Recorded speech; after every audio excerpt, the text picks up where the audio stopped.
Want to welcome back everyone for a new year. It's 2020, and we are going to start off the new decade by taking a look back at the previous decade, which I think was a really good decade for sports movies. I wanted to break down what my 5 favorite sports movies of the decade were, and I got some great guests to do that with. I was joined by Kent Garrison and Brian Gill, who make up 2/3 of the incredibly popular and long-running movie podcast, Mad About Movies. Definitely go check them out. I was very fortunate these guys took the time. We recorded this way back in November, but I couldn't figure out when to run it. Decided to make it the first episode of 2020. I think the only thing that we might have brought up that would have possibly not been evergreen is the stellar play of Luka Doncic, but that's aged pretty well, so no problems there.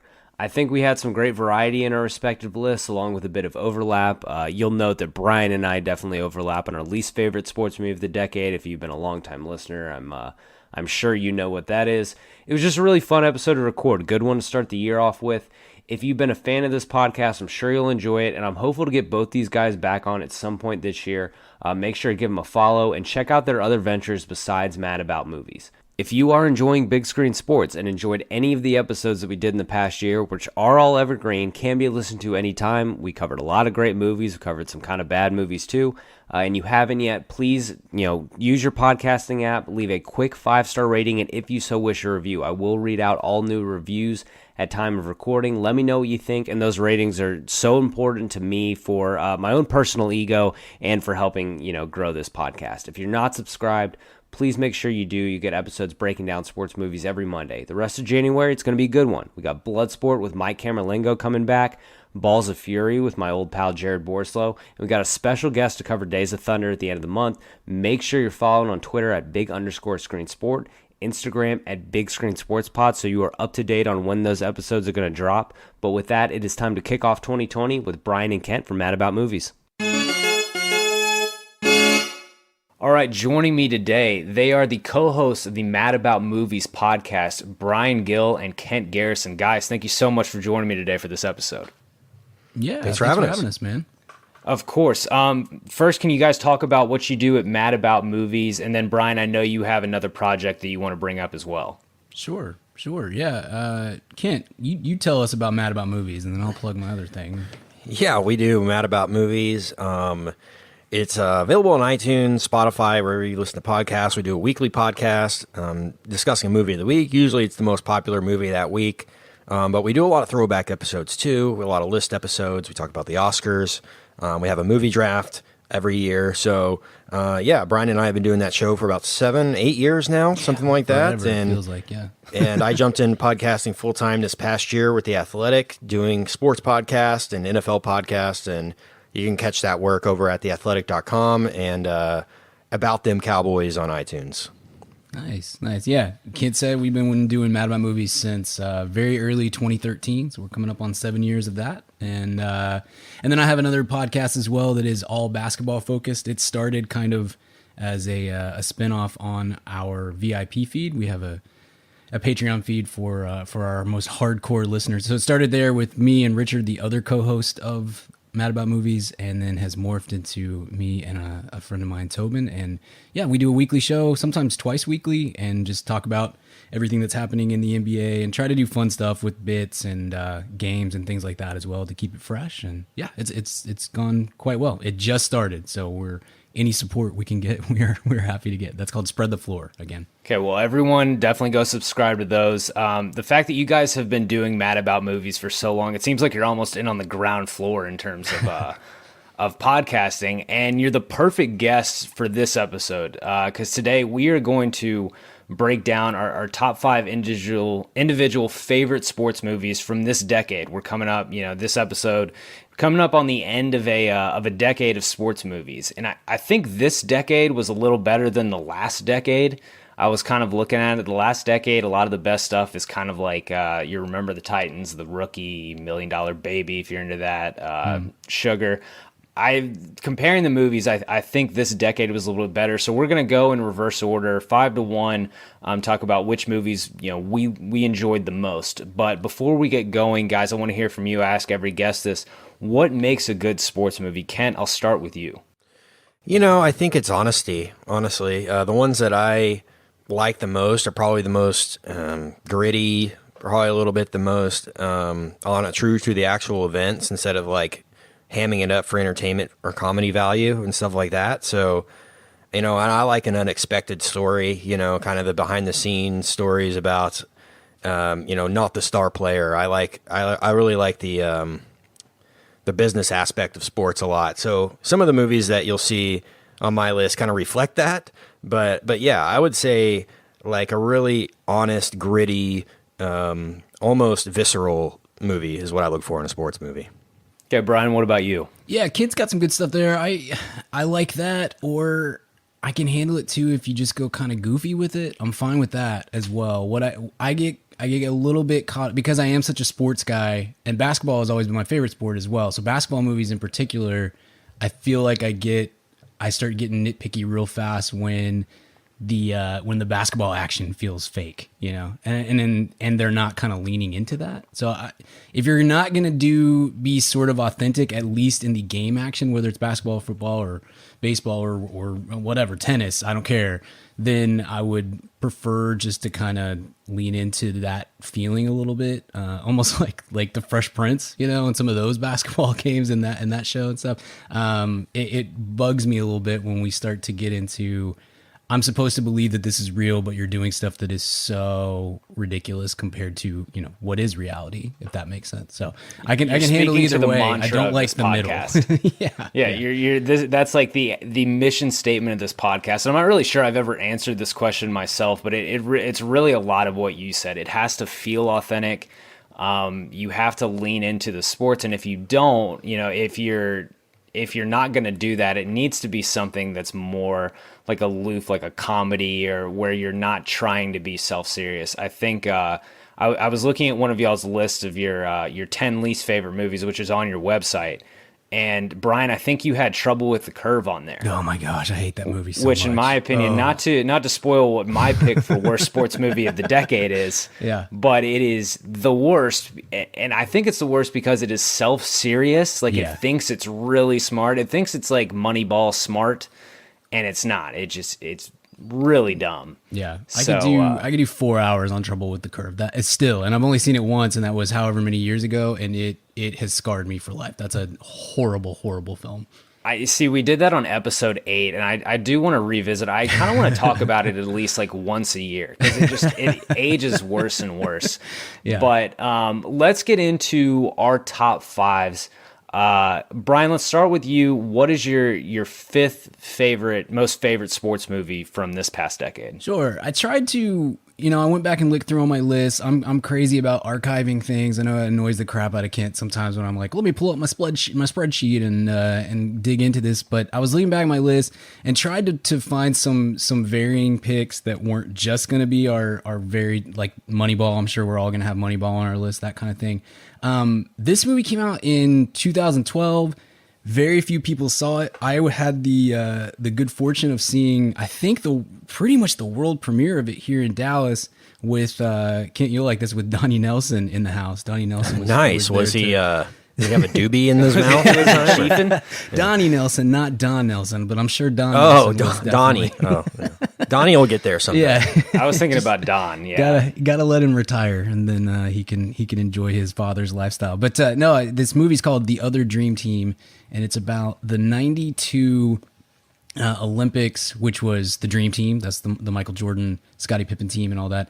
The other really interesting aspect of that Olympics was the team that was made up of the former Soviet Union countries. And so, because that had just happened, they had just split into their own countries and stuff, and they sort of formed they had various teams that took place. So this one was about the Lithuanian team that participated in that Olympics, and I think in the '88, and it had like Arvydas Sabonis and Sarunas Marciulionis and some other guys who they may not be household names to the average basketball watcher now, but they played a huge role in the kind of globalization of the game of basketball right now. So like right now I'm watching last night's Mavs-Knicks game on in the background while we're doing this because I hate myself and I'm going to torture myself through a bad loss. But tough loss. Yeah, tough loss. But we got Luka, we've got KP, we've got the NBA has Giannis. You know, the international flavor has just completely taken over the league, and a big part of that is the globalization and the 92 Olympics and whatnot. So anyway, that documentary is really good. I have no idea where you can even find it. I don't think it's streaming anywhere for free. Certainly, maybe you can find it on Amazon or something. But it's really cool. The Grateful Dead play a big part in the fundraising, essentially, for that team so that they could have the money to go and compete. And the great Bill Walton played a huge role in that, too. So he's in the documentary. As soon as you said Grateful Dead, I had to ask, like, is Walton in this documentary? Yeah, so I won't give a spoiler for anything. I mean, it's a documentary, but you can Wikipedia it as well. But Walton... Essentially, Bill Walton served as like an ambassador for this team, and they needed money and they needed support and all this sort of stuff just to get off the ground floor. And they sold these Grateful Dead inspired tie-dye t-shirts as part of the whole process to make this happen. So Bill Walton's in the doc. I love anything with Bill Walton. I'm a big Bill Walton stan. And the whole documentary is really, really good. And they got some great footage and good interviews and stuff too. Again, it's one that few people have seen, but it is really worth your time and really worth checking out. Great human interest story as well. Yeah, I admittedly haven't seen it, but anything with Walton on camera, like it has me. Yeah, he's the best, man. I'm all in on that guy. Kent, what was your number 5? Yeah, just at the outset, I just want to say I'm a little thrown off by the fact that this is 2010 to now because they stopped making Air Bud movies in 2003. And so that eliminated pretty much my top 5 because there are 5 of them. All the Oscar winners, right? Yeah. When we did our favorite movies of 1995 to 2009 on the show, it was a really random episode we did. Kent just had all Air Buds. The entire list. It was super easy, so I didn't even have to think. And you'll have to come back on when we cover the Air Bud movies. Well, no. I mean, anyone that knows the movies knows that Air Bud 4 7th Inning Fetch is the best one. You don't even have to. Oh, my God. There's not even a point in doing the episode. But all that to say, man, my number 5, I've got a lot of documentaries on my list, and I'm just so grateful for the 30 for 30 series. I'm sure we'll talk about it a lot more. But in my opinion, the greatest Bill Simmons contribution ever is the 30 for 30, and kind of what he did to spar that. But yeah, I think it was a great look for ESPN to do these and to put these stories out there, and I'm sure it has inspired a lot of more documentaries to come out, and they've been doing them.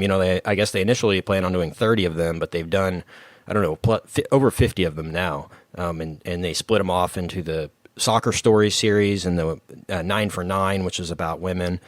So really, really big fan of this series, and you can argue that because of 30 for 30, it's been the best decade ever for sports documentaries.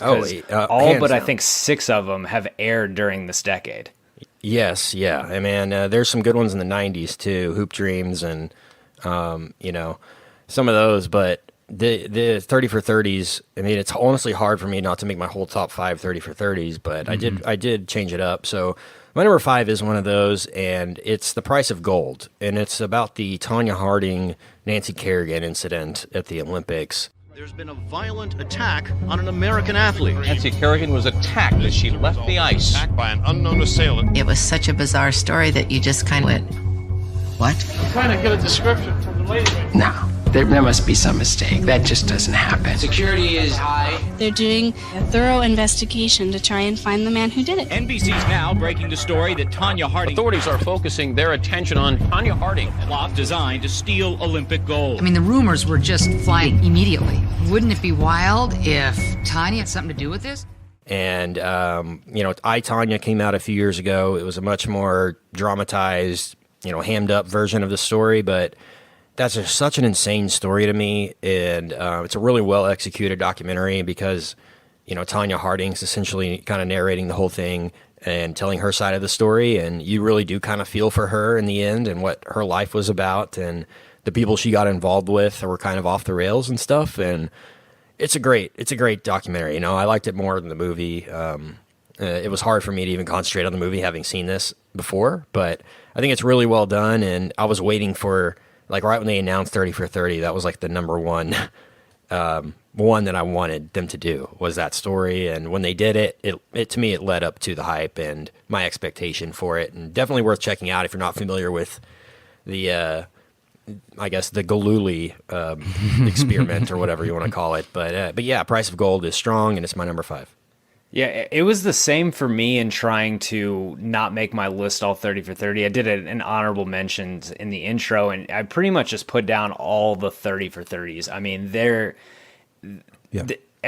if you just look down the list, they're all like, oh, that was amazing. That was amazing. I mean, personally, I love The Pony Excess. Yeah. I love Best That Never Was. I think the Allen Iverson one was excellent, but I mean, it's hard to name a bad one. Mm-hmm. Yeah, there are some though. There are. I bought the the Blu-ray set, and there's some that just feel so thrown together and almost like student filmy. Some but that's fine. But some of them are really strong. Yeah, that original 30, even like the next 30, I think were pretty solid. They're not to. I mean, Bill Simmons annoys me at times, but I think not having his oversight on things as it progressed, that series just kind of be like, Dennis Smith Jr. scored 13 points last night. Let's do a 30 for 30. It was really right. Just kind of we can slap this together. But probably the first 60, I would say, are just unreal for the most part. Yeah, they've gotten less must watch. Like you've still got I've still got them set to record on YouTube TV whenever they come on. But there's nothing that's like the Deion Sanders one. Yeah, that one did not lead up to what I thought it would be or wanted it to be. That was a good example of one that let me down. That was recent. Yeah. Mm-hmm. But I mean, for the most part, the documentary series is incredible. The decade's much better for it. I think we're going to be talking about it a little bit later. My number 5 was Everybody Wants Some. It was the Richard Linklater. It was the spiritual sequel to Dazed and Confused. It spoke personally to me. I played small college baseball. It's just like a masterfully crafted depiction of like the dynamics of a college baseball team just set over a weekend, like how they blend, how they go out together, how they get to know each other. Glenn Powell is incredible in it. The guy is just like, I've got so much Glenn Powell stock, which I mean, he's in Top Gun 2. Like, I think everyone's about to have a lot of Glenn Powell stock, but he's fantastic in the movie. It's just really enjoyable. There's really not too much baseball in it. There's really one big baseball scene, but they got athletes for it. The guy whose name I can never pronounce, Tyler Hoechlin or something, he played at UC Irvine. They got Houston Street's brother is one of the guys on the team. I love Everybody Wants Some. I think way more people need to see it. I'm pretty sure it's streaming on Prime. At least it was when I watched it, and I am just all in on that movie. I love Everybody Wants Some. That's one of I think that was my number 3 movie of that year. One of the better theater experiences I had that year as well. Love that movie. Love Dazed and Confused. We're all big Richard Linklater fans. I didn't put it in my list because I just thought it's not. I'm super qualified in everything I do. It's very annoying even to myself. And I was like, there's only like one scene that's really sports. So when I'm trying to cut stuff down and I've got 20 movies that I'm trying to squeeze into 5 spots, that was one of the quals. I was like, I'll let that go, hoping that somebody else would bring it up too. So I'm glad you did. That's a legitimate argument with the movie, is that there's really not a ton of sports, the actual on-field baseball in it. But in terms of dynamics, I think the sport defines the whole movie. It defines the team.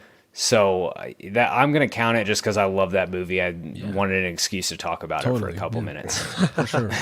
Yeah, that's a strong one. My fiance doesn't get it at all. Didn't get it. And I was like, I call her crazy. Did she like Dazed and Confused though? Loves it, Dazed and Confused. Okay. Mine didn't get it either. She wasn't big on it at all. To me, I thought it was, part of the same breath. Like, to me, it was very similar. Like, for the same audience, but yeah, man, strong movie, and one of my top of that year, and one that I need to rewatch again because I don't think I've seen it since it came out on, like, right when it came out on video, right when, like, the first year. So I need to give that one a rewatch. Really, I mean, I will say that one of the bigger differences to that and Dazed and Confused, I think Dazed and Confused has a few more female characters in terms of like stronger female characters, Sure. like more written out. There's really just the love interest, I think, and Everybody Wants Some, played by Zoe Deutsch.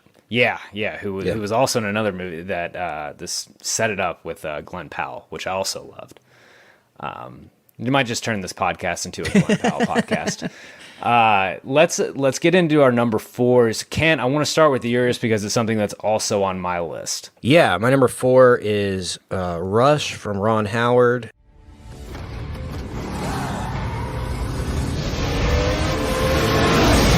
This is an incredible battle between these two great drivers. Next time I'll have you. No chance. You're just a party guy. That's why everybody likes you.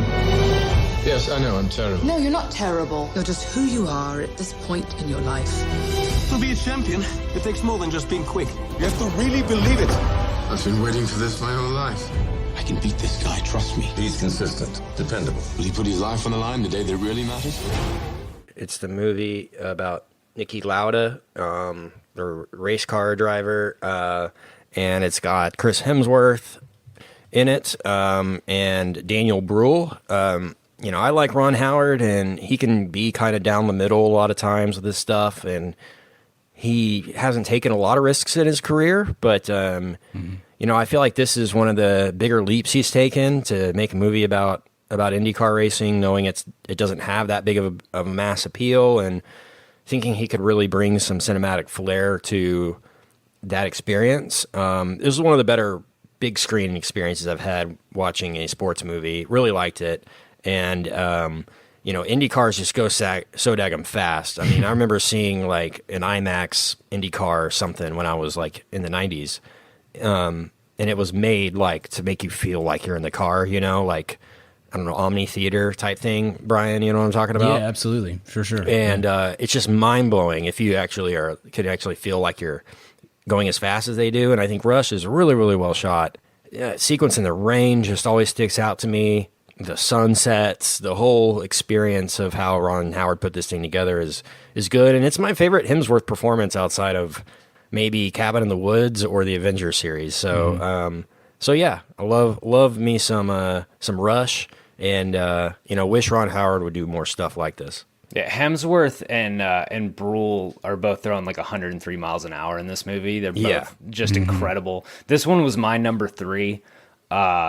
Yeah, I mean, it's awesome. I mean, I don't know anything about F1. I especially didn't when I watched this. I've now watched the Netflix Drive to Survive series, which is awesome. If anyone listening hasn't checked that out, the Formula One show. But yeah, I mean, the race sequences are fantastic. This is one you mentioned it being an awesome theater experience. I think I got robbed by not seeing this in the theater. So did a lot of people. It didn't make a ton of money, and that felt like, at the time, I remember us talking about it, Kent, just being like, why didn't people see this? Because that's, oh man, you're getting a different movie if you're seeing this, on your 40-inch TV at home than you would be in a theater, for sure. Yeah, it's really, really good, though. Brian, I would recommend Rush to anyone. Yeah. Why do you think something like... there's a lot more star power in something like Ford v Ferrari, but subject matter is kind of similar. Why do you think that's getting so much more attention in the award circuit than something like Rush got? I don't know, because at the time, let's see, Rush came out in 2013. So that was our first year doing the show. When we reviewed it, I was like, this is going to be a big player in the Oscar game and the award season and stuff, and it really was. I mean, it had a couple of Golden Globe nominations, but I don't know what it. I mean, I know it wasn't up for any of the big Oscars or at all. I didn't get any Oscars. Jeez, that's crazy. Mm-hmm. I don't know. It seems odd to me. Maybe just we weren't ready to. F1's not a huge thing over here, and maybe that's part of it. I don't know. Ford versus Ferrari. I'll say to your listeners, Kyle.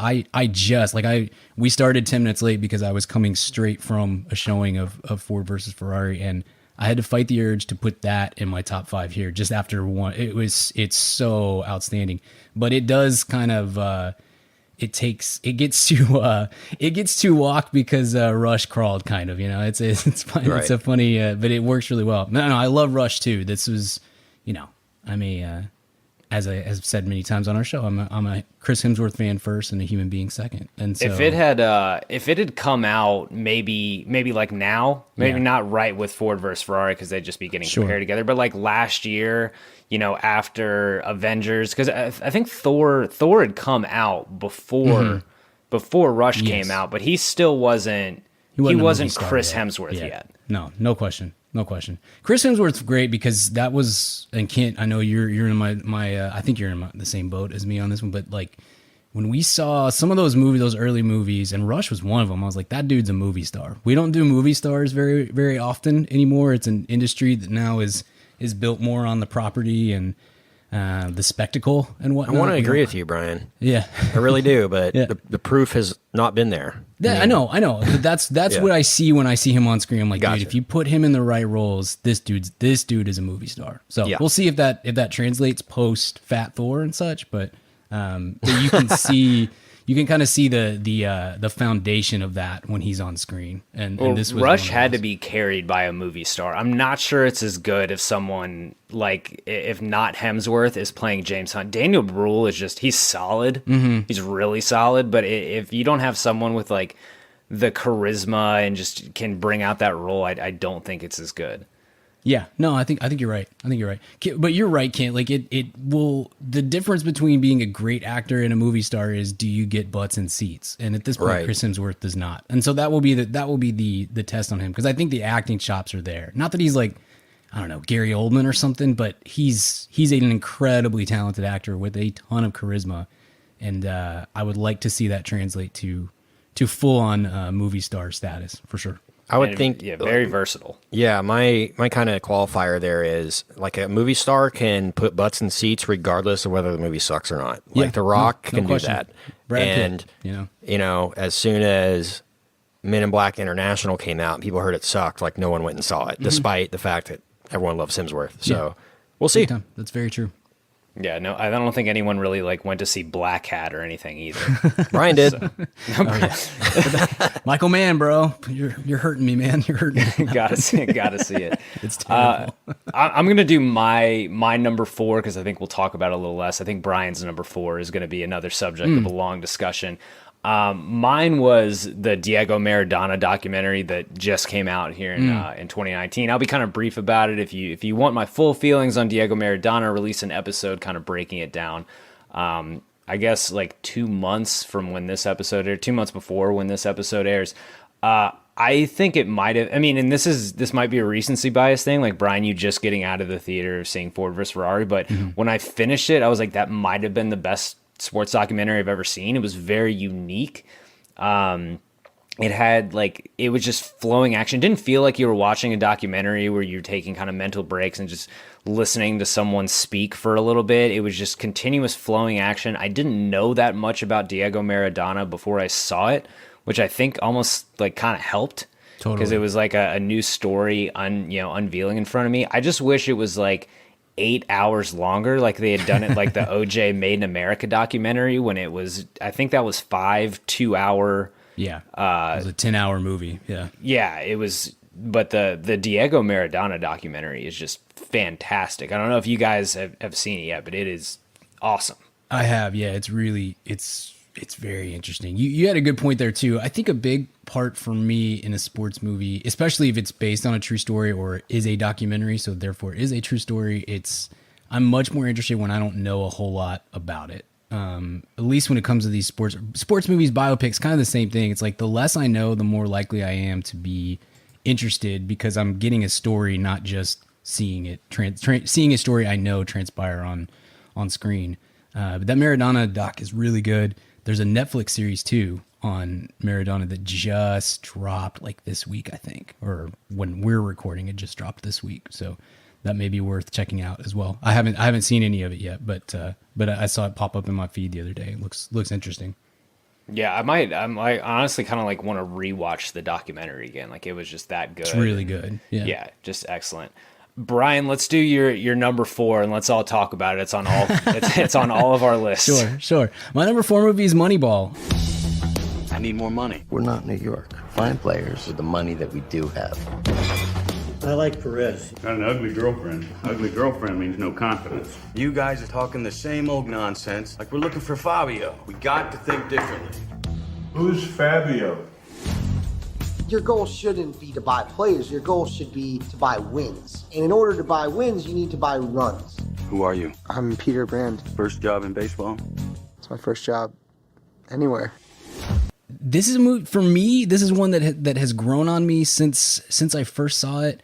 Baseball to me. I'm not trying to knock you, Kyle, or any baseball fans or baseball players. No disrespect. So much less interested in baseball, the sport, than I am basketball, football, soccer, lacrosse. I mean, like almost anything. There's times when I love baseball, but baseball makes great movies, and this is a really solid one. I think at the time I had just read Moneyball. I'm a Rangers fan, and so I hate the A's, so I have like a little bit Rangers of were in the bias World against Series this year too. that the Moneyball came out. Yeah. So they were relevant during this time. They were, yeah. So there were things I didn't love about this movie first go around, like the fact that they just completely never mentioned the starting pitching whatsoever. Just pretended like all of this is David Justice. It has nothing to do with Zito and Mulder and the rest of that. Probably the best top three in a rotation until this year's Astros or Nationals. It's not minimized. Like they do. I rewatched this a few weeks ago. They do not mention the starters one time in the movie, and I think that drove me nuts. However, I've probably watched this movie 20 times since 2011. It is great comfort food. I put it on in the background. It looks great. The acting is great because it's freaking Brad Pitt, and that's always the score is really really subtle and good. And it is a very aesthetically pleasing movie as well, and has grown on me greatly since 2011. Yeah, I think Kent, you had this as number 2. I had it as number 1. It is incredibly rewatchable, and that is thanks to, I think FX has it on pretty much every day, it feels like. This introduced us to legitimate actor Jonah Hill. Sure. I remember seeing when Jonah Hill was like casted, and I was like, the super bad guy, that same Jonah Hill, that guy. But he's awesome. The action, the baseball action they show is really good, although I'm still... To this day, I'm still not sure how I feel about it looking like the stadium is almost pitch black. that style, but kind of like you said, they don't touch on the pitching trio. The book kind of ignores that a little bit too, but like they don't mention Miguel Tejada at all, Jermaine Dye at all. So you really have to look at it, take this as a movie, as what's on screen, and not as a diehard true story. They don't have the draft was a big part about the book. That's completely out. But in terms of what's on screen, it's just awesome. It has the big chill moment, which is like the Hatterberg home run to win that game. It's just like it sends a chill down my spine every single time I watch it. Yeah, man. Moneyball is super strong. I love it. Love Philip Seymour Hoffman in this movie as well. And the scene I always think about is the scene where they're sitting where he's sitting in the clubhouse with all the scouts, and he's telling them how, why do we play the game? To get on base, and he's trying to convince these old scouts about this new way of thinking. I just think that's so well written. I think Sorkin had a hand in this movie too. Yeah, he did. Yeah, he was one of the co-writers. Yeah, and man, this is just. It almost I said at the outset, like, reality is always better than kind of the narrative version of that. And to me, the best sports series of the past decade or plus is Hard Knocks. And this to me feels like Hard Knocks, like the way they talk to each other, the way. Just the settings of the clubhouse where they're just talking about the Coke machine and stuff, I love that. And, this introduced us to serious actor Chris Pratt, too, as well, not just Jonah Hill. Oh, yeah, that's right. He was only Andy Dwyer up to this point. Yeah.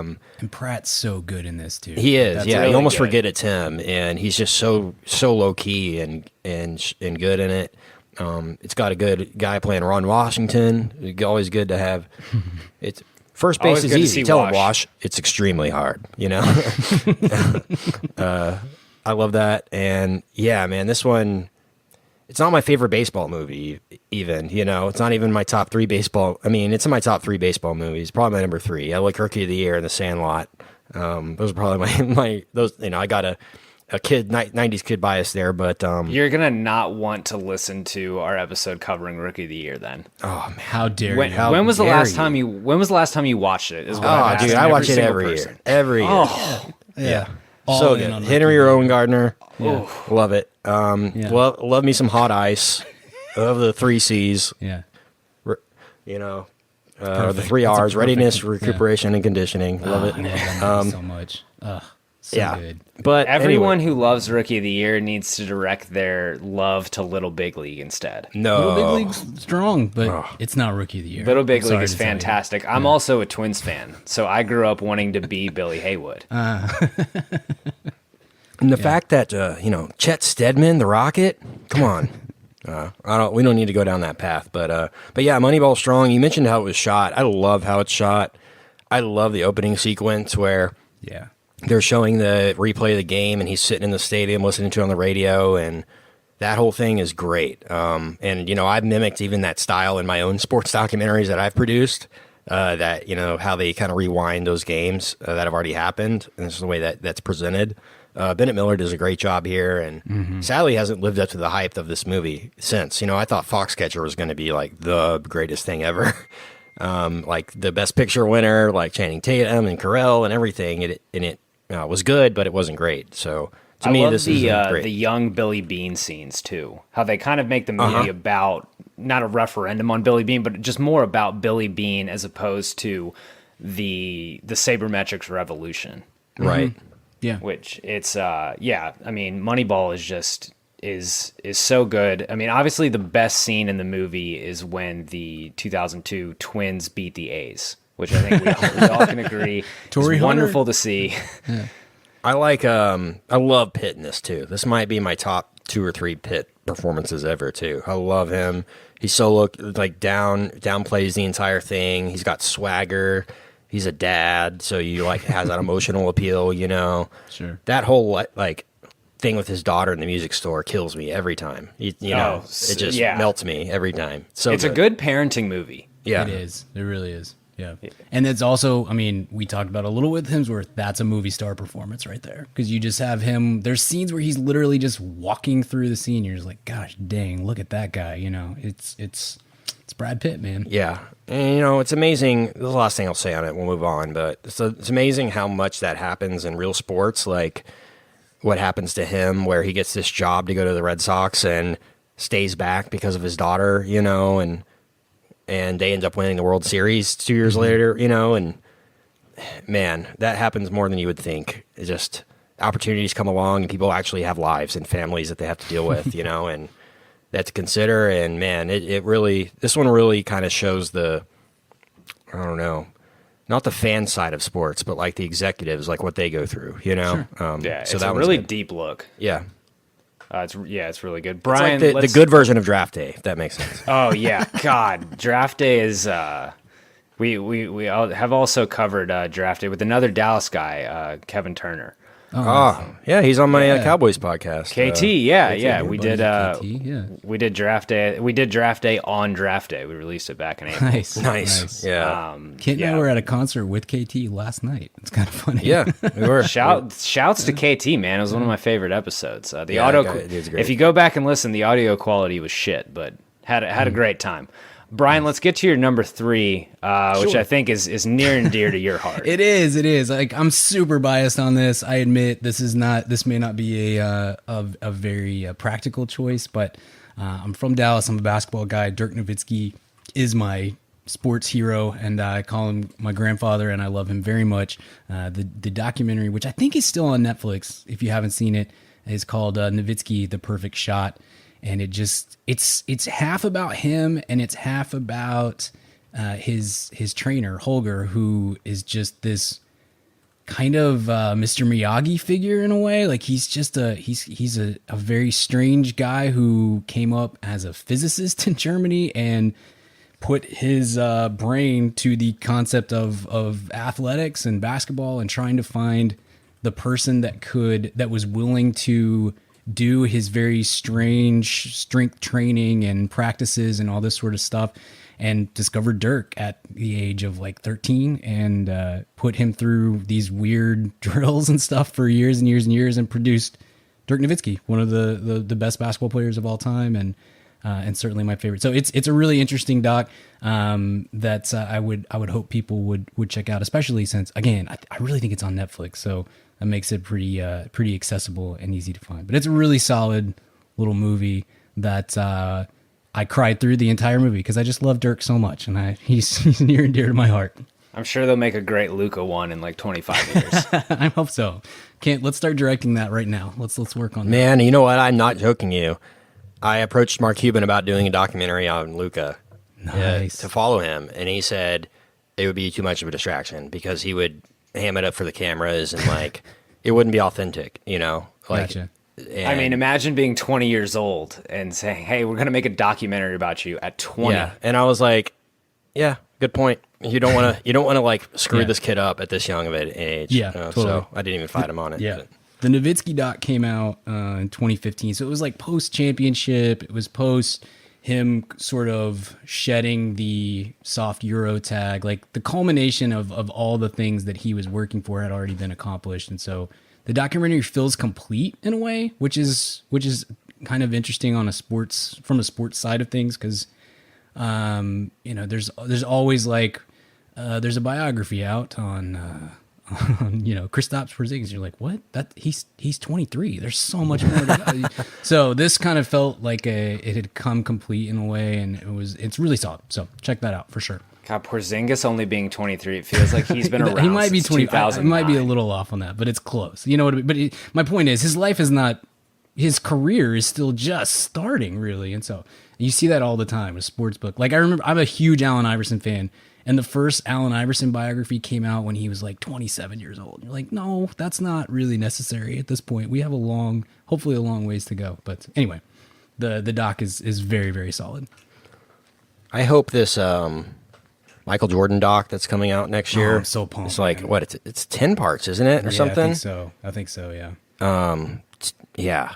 I How hope it much wins is every his award. thumb on that though? Apparently he doesn't. No, apparently he's not for it. Like he doesn't want it to come out. Like that makes me even more excited for it then. Same. Because he knows it's going to go into the gambling and stuff. Like, I think the phantom suspension. I think the same guy is doing it that did the OJ one. So I think you're right. Yeah. So yeah, I saw him on something recently talking about it. He had some controversial quote saying Steph Curry's not an MVP yet, or not a Hall of Famer yet. It was in that interview where he was saying he didn't want it to come out or whatever. But yeah, I hope that is the greatest sports documentary movie ever, and it wins every Oscar, because that's the greatest story in sports history is MJ. So I'm excited for that one. Well, if there's sorry, Dirk, but if there's anyone who's known for being like a really reasonable and just a good sport, it's Michael Jordan. So I'm sure he's going to take that in stride. Yeah, I know that's what's going to make it even greater. Yeah, and they're going to do like 3 episodes on the making of Space Jam. So can't wait for that. And all that. love Space Jam, all timer. Kent, let's get into your number 3, which is my number 2. And Brian's number 1, so another long talk coming. Yeah, this one is Creed from Ryan Coogler. It's the Rocky reboot, torch handoff, whatever you want to call it. You're not built for this. These boys coming here, they got to fight for life. People die in the ring. Your daddy died in the ring. I don't know him. Ain't got nothing to do with me. I've been fighting my whole life. It's not a choice for me.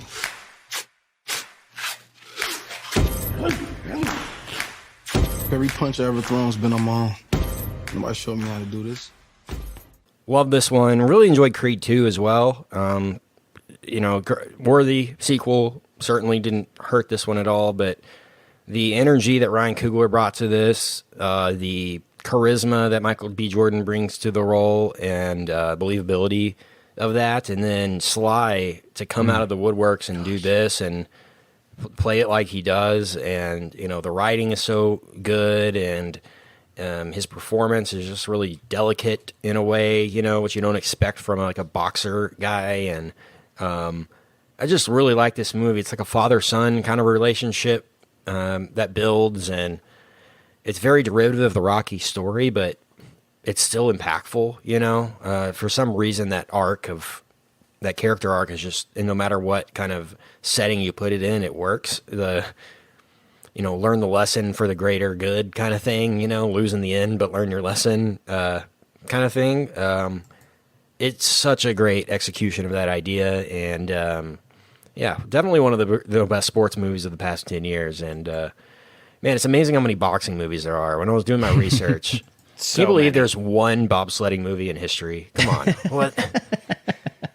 Death, taxes, and boxing movies. There was like 45 ones that were about sailing, but there was one bobsledding movie. But it's funny. Cool Runnings, of course, the GOAT. That's my number one movie on my list. Movies. By the way, you can't take that away from it. It really, if you gave out Oscars for best bobsledding movie, Cool Runnings every single year. Yeah. Creed is my number 3, and it was only surpassed by Moneyball and one other movie that we'll talk about. But yeah, Creed is really strong, and certainly one of the funner theater experiences I've had in a long time. That last sequence is awesome. I just get goosebumps thinking about, you know, that the way he shot him walking in the arena and all that is so good. I think the first fight is the best boxing match I've seen on film. Yeah, it's like that short 2-round single shot. It's incredible. But Brian, this was your number 1, so go off. Go off, King. Yeah, look, I'm known as a big movie crier. I'm a big baby about like everything. There's any number of things that can get the waterworks going for me. This movie, I put this on in the background sometimes, and I just think, I've seen this movie a dozen times. I can have it on while I'm writing or I'm working or whatever. And that is not true. I end up just standing as close to the TV. This literally happened like 2 weeks ago. I had it on, and then I ended up standing right in front of the TV, staring at it, and just bawling my eyes out every time. Like, it kills me. There's so many moments. The scene you just mentioned, Kyle, with the that no cut scene is so perfect.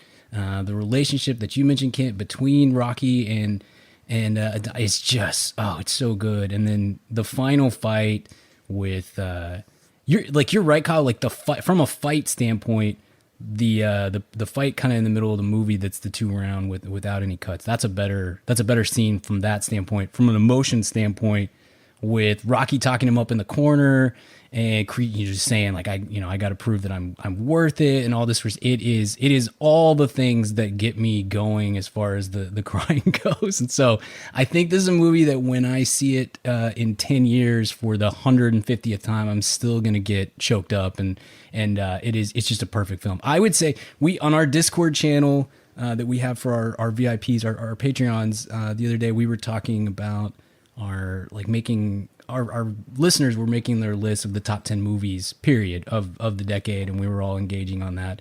And I was like, I think Creed might be my number 2 movie of the decade. I love this movie so much. So when we started doing it, when you sent the email and said, hey, you want to do this? I was like, yep, number 1, Creed, and then we'll go from there. Nice and easy yeah, pick. Very easy. Number 1 with the bullet. Yeah, I mean, not to besmirch a legend, but the final fight of Creed, comparing that to Rocky, the original Rocky, that fight seems so cartoonish and overdone, and this movie's so good. I have 2 questions to you guys about this movie, Did watching Sylvester Stallone lose the Oscar for this movie hurt more than Michael Keaton losing the Oscar in Birdman? Both of them like putting up a speech. Both of them like guaranteed winners, gonna finally get their due, and neither wins. Yeah, I remember Brian being devastated when Sly didn't win this award. He was nominated though. He was. Yeah, he lost to Mark Rylance. Yeah, Mark Rylance. By the way, great, Mark Rylance was great in Bridge of Spies. Yeah. That is a great performance, and maybe that helps it a little bit, knowing that that he lost to a really great actor and a great performance. I can't remember who won the year Keaton lost. Eddie Redmayne won for Theory of Everything. That one's way worse. That one's so much worse. Yeah, that's so much worse. That one is I'm sure even Eddie Redmayne would give that one back. Yeah, and he was like 30 too. Redmayne was like 30, so he's got years and years and years to win another one. Michael Keaton is like in his 60s. Oscar bait too. Oh my gosh. Dude, Kent, you remember this now? Not that this should necessarily play in the voting at all. It doesn't really matter. But Jupiter Ascending had come out like 2 weeks before the Oscar. Oh yeah, and everyone thought that was going to ruin his chances because he's so atrocious. And that's one of the 5 worst movies we've reviewed in the 7 years of doing this show. Like so bad that when I walked out of the theater, Jupiter Ascending, I texted Kent and our co-host Richard immediately and said, "I demand that you guys go see this movie so that we can talk about it." It was so freaking bad. And you get to see Redmayne up there getting his trophy and whispering into the microphone 2 weeks after Jupiter Ascending came out. Now I'm all worked up. That's a tough one. In the moment, I've got one more thing that was tough. Sly hurt more. I've got the one thing about Creed that was tough. The ATVs doing the wheelies behind Creed as he's running down the street. That's the only time this movie goes from, oh, this is a gritty, really good boxing movie to like, guys, what the hell is going on? I'm for it though. I'll take it. I'm so in the bag on it. It doesn't matter. Like when that scene play, you're right. You're totally right. It's kind of an outlier and a flair versus substance kind of thing. But with the score coming up on that too, because the score kind of starts slow on that scene and just bombs through at the end. I love it. I'm in. I'm totally in on it. I wish they'd use the Rocky music more. And that's my only regret with Creed is that they don't embrace the iconic theme. I mean, they do in Creed 2 a little bit more, but you just think that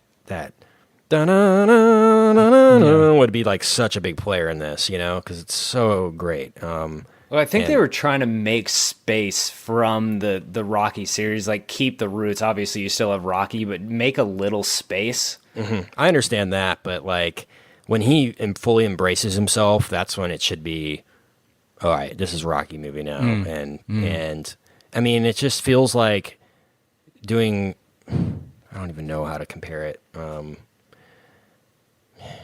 It honestly feels like doing a Star Wars movie and saying we're not going to take any John Williams music as reference. We're just going to do what we do and see, and it's gonna, that's what it kind of feels like. Just because the score of Rocky is just so one and the same with that film. It's just hard to separate the two. And that's the only thing that I felt like Rocky has over this one is just that iconic score that you can't.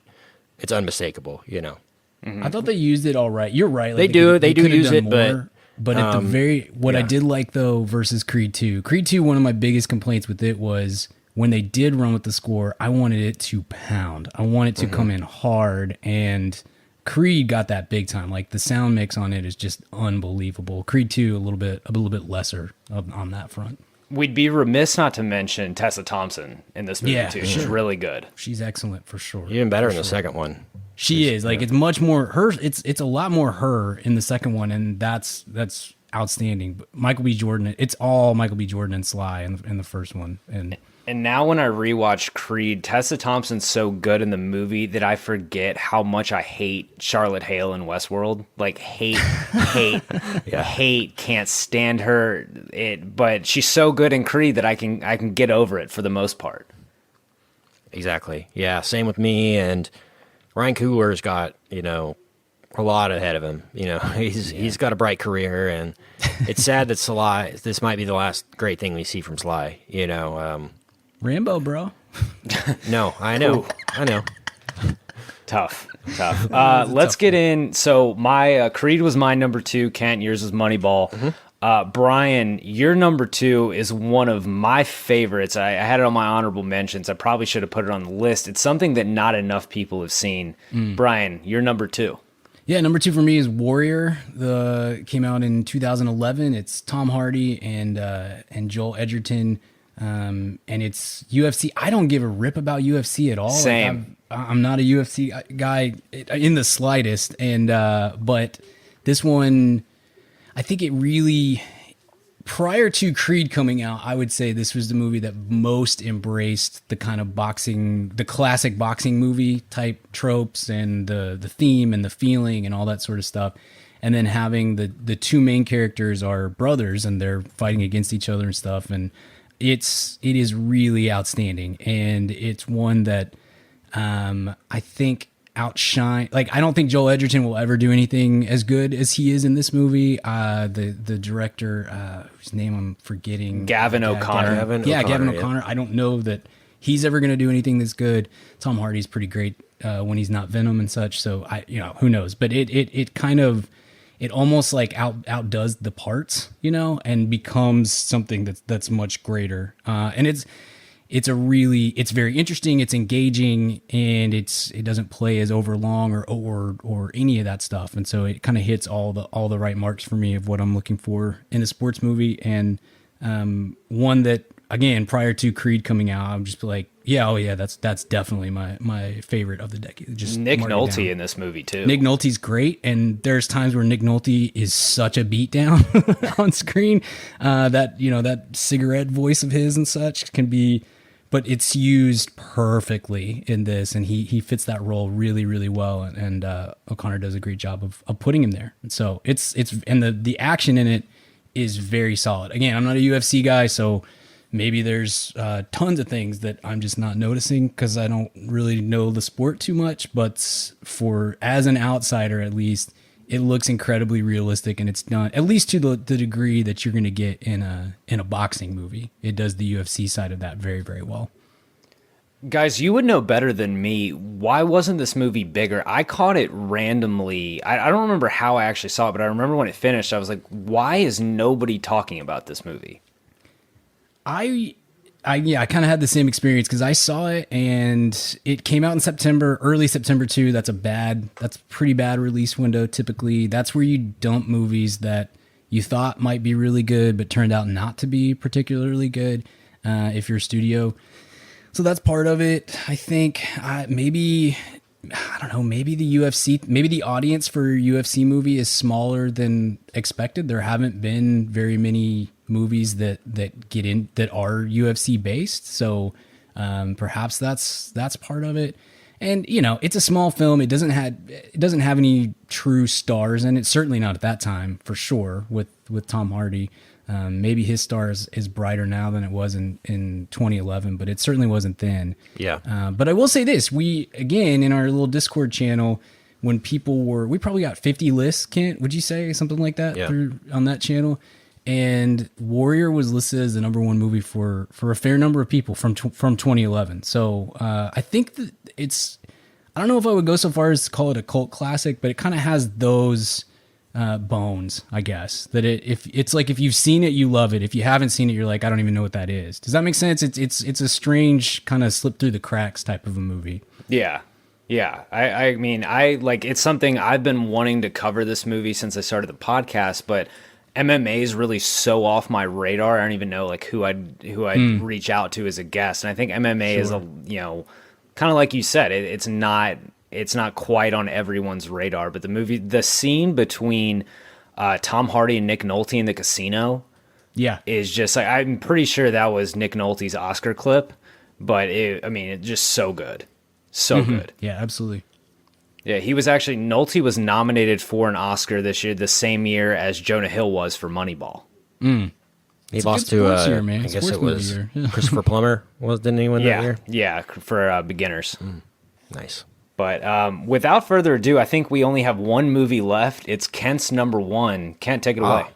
Yeah, this was my number one. Like I said, I'm a big fan of real stories. I'm a big fan of documentaries, and this one happened during my lifetime, so I'm sure it impacts it a lot more, but it's Catching Hell, the 30 for 30 about the Alex Gibney directed 30 for 30 about the Steve Bartman incident with the Chicago Cubs.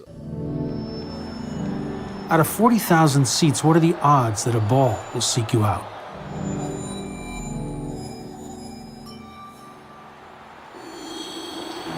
Fly ball to left, toward the line, Alou over.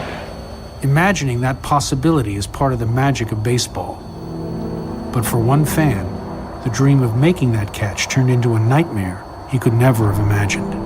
And leaping up, Alou cannot make the play. And Moises is unhappy with the fans. but Moises went into the seats. He could have had that ball. A fan interfered with him. A loyal fan, a young man named Steve Bartman, who wanted to catch a ball, caught something else instead. And to me, nothing really crossed over sports in real life like that story about a guy who's just going to the game of his favorite team and tries to catch a foul ball and literally ruined his life. I mean, gosh, man, it's unbelievable, like the way that this thing is produced and the way, it's kind of about this writer trying to track him down, and the fact that no one knows where he is, and the people that do know where he is won't tell, and how he wants nothing to do with anything. And then, they should have made like a little epilogue to this after the Cubs won the World Series. And, in 2016 they won, and, and they they made a public thing, and I think they gave him a ring or something, they tried to get him to come out. They tried to get him to come to the parade, and he declined to come out and do the whole public thing. Which I don't blame him for at all. Yeah, but I think he did release a statement saying, I'm so happy as a fan that this finally happened. Maybe people will start to forgive me finally. Like, it literally took to 2016 for people to not want to kill that guy. Yeah. It's unbelievable. And they cover it from the perspective of the guy, the TV truck. What they're thinking. Like, they have an obligation to cover this story. But at the same time, they're putting this guy's face on national TV, and this is kind of before Twitter. I mean, imagine if this was Twitter. This guy's Twitter would have been out there. He might be dead. So bad. This happened during the Twitter era. Right. Yeah, And the way he had to get escorted out, and oh man, I want to go back and watch it again. It's just, I remember, watching it at the times, that's the best sports documentary I've ever seen. It isn't even close. And I haven't seen one as good since. It makes your heart ache for the guy when it's over. Mm-hmm. Right. Yeah. It's just nothing, like I said, has crossed between a game and real life better than that documentary. And so, yeah, Catching Hell is my number one. Makes you not want to buy Moises Alou a beer either. Never. The way he slams his glove on the ground and threw a big fit, and Pudge Rodriguez went on to win the World Series that year with the Marlins, I think it was. Yeah, the Marlins won that year. Gosh, so random. Never forget that Moises Alou peed on his hands. Well, just another reason to hate him. Yeah. Didn't need enough reasons or have enough reasons already, but man, well, yeah. Catching Hell is about as good as they get, man. And Alex Gibney is great, fantastic. He's done a couple of ones. He did one on Lance Armstrong that was really, really well done as well. That's about the whole blood doping thing. The Armstrong Lie, that was what that one's called. But yeah, check out Catching Hell if you're a sports movie doc fan. It's worth your time. You can't go wrong with that. And, a lot of, like we said earlier, a lot of the 30 for 30s, so good. Guys, it was awesome having you on talking your favorite movies. I put a little bonus thing at the end for worst sports movie of the decade, if you have one. Brian, I think you and I might be on the same page with Trouble with the Curve. Did you guys have any other nominees for worst sports movie of the decade? Mine was Draft Day. Yeah, Draft Day offended me in a really personal level. Couldn't do it at all, and got to spread the ashes the day of the draft. That was so funny to me. Or watching tape the day of the draft too was hilarious. 70-year-old as if you hadn't already made your board the day of the draft. Trading. All right, guys, we got an hour till the draft. Let's get this thing together. It's so funny. I loved it. It's so offensive. And who is the actor that calls him? Isn't it Chadwick Boseman? Yeah, calls Mack. Chadwick Boseman. Vontae Mack. Yeah, and he's like, man, I've just wanted to be Brown my whole life. That's just one of those movies where you could tell they wrote the script and the name of the team was blank. And they just submitted it to the NFL, and they're like, all right, find a team that's willing to do this. And the Browns were it, and it negated all the script, basically. The entire experience. Yeah. So funny. Yeah. I will say, I'm going to throw back a quote from, or I guess a paraphrase quote from the episode when we covered this with, I guess, our mutual buddy, KT. Yeah. He said early in the episode that the movie wasn't good, but he never was not entertained throughout the whole movie, which I think is kind of fair. It's almost like funny bad, where I think Trouble with the Curve is just bad.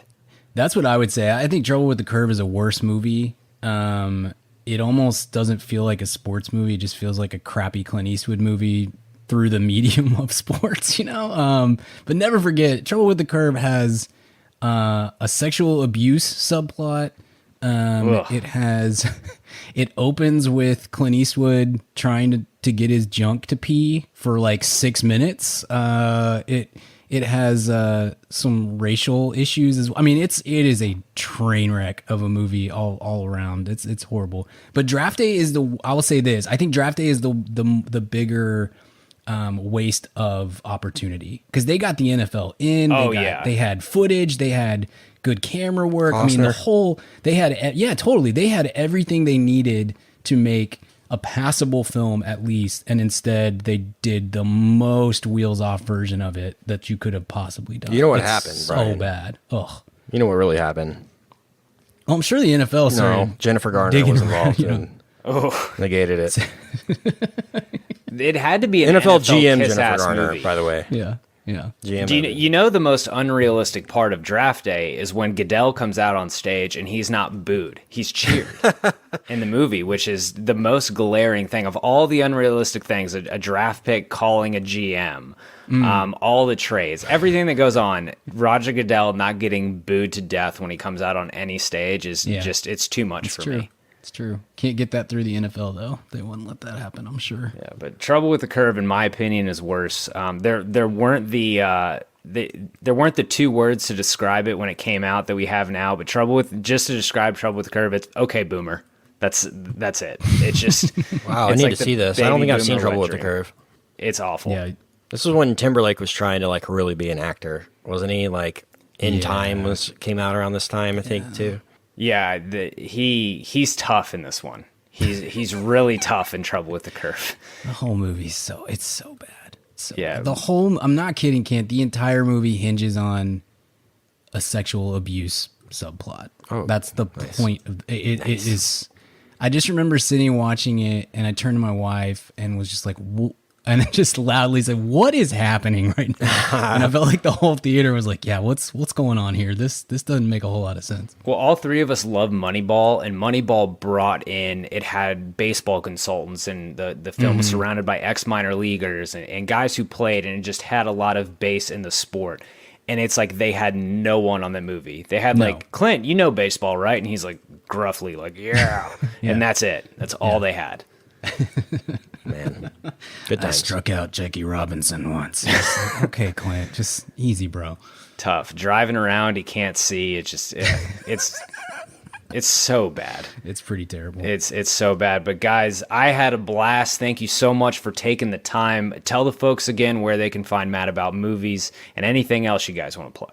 Yeah, you can find Mad About Movies at madaboutmoviespodcast.com and on Twitter at Mad About Movies.